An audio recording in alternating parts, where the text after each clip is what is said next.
The Old Astronomer to His Pupil by Sarah Williams. Reach me down my Tycho Brahe, I would know him when we meet. When I share my later science, sitting humbly at his feet. He may know the law of all things, yet be ignorant of how we are working to completion, working on from then to now. Pray remember that I leave you all my theory complete, lacking only certain data for your adding as is meet. And remember men will scorn it, 'tis original and true, and the obloquy of newness may fall bitterly on you. But my pupil, as my pupil, you have learned the worth of scorn. You have laughed with me at pity. We have joyed to be forlorn. What for us are all distractions of men's fellowship and wiles? What for us the goddess Pleasure with her meretricious smiles? You may tell that German college that their honor comes too late, but they must not waste repentance on the grisly savant's fate. Though my soul may set in darkness, it will rise in perfect light. I have loved the stars too truly to be fearful of the night. What, my boy, you are not weeping? You should save your eyes for sight. You will need them, mine observer, yet for many another night. I leave none but you, my pupil, unto whom my plans are known. You have none but me, you murmur, and I leave you quite alone?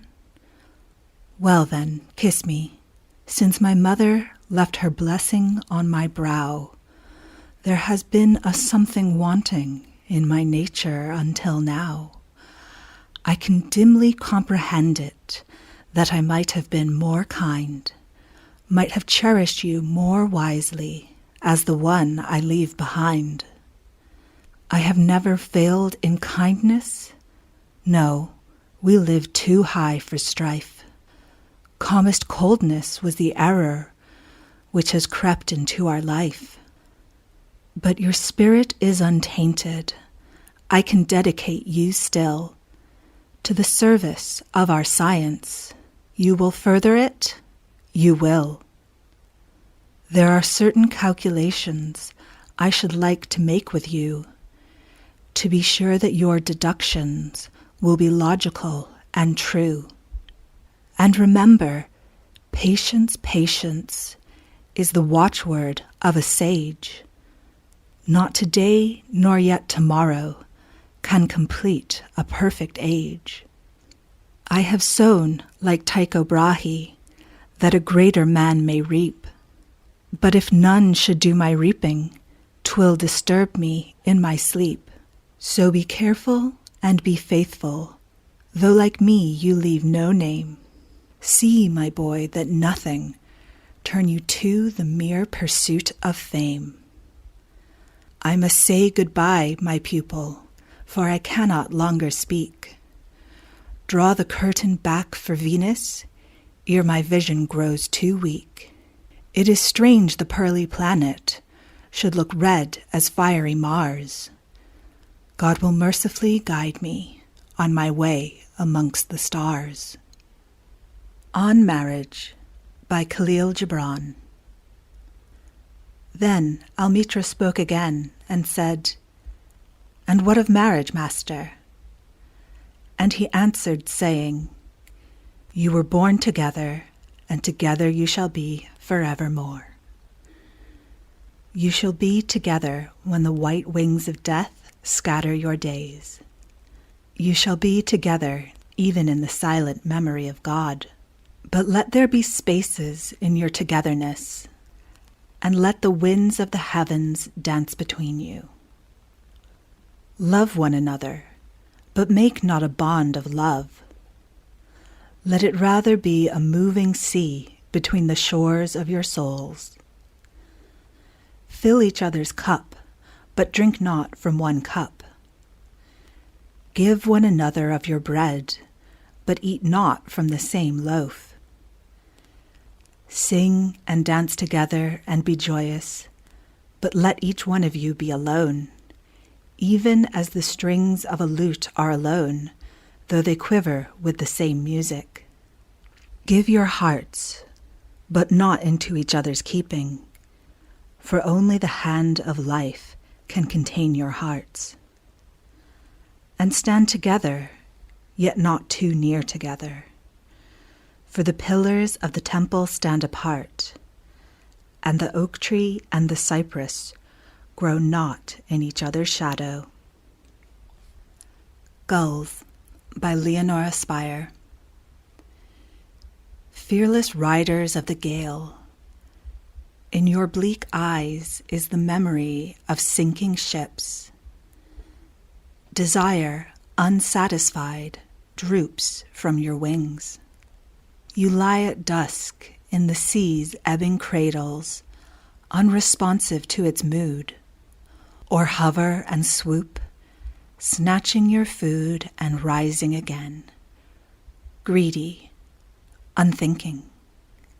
You veer and steer your callous course, unloved of other birds, and in your soulless cry is the mocking echo of woman's weeping in the night. Love Stronger Than Death by Agnes Mary Frances Duclaux.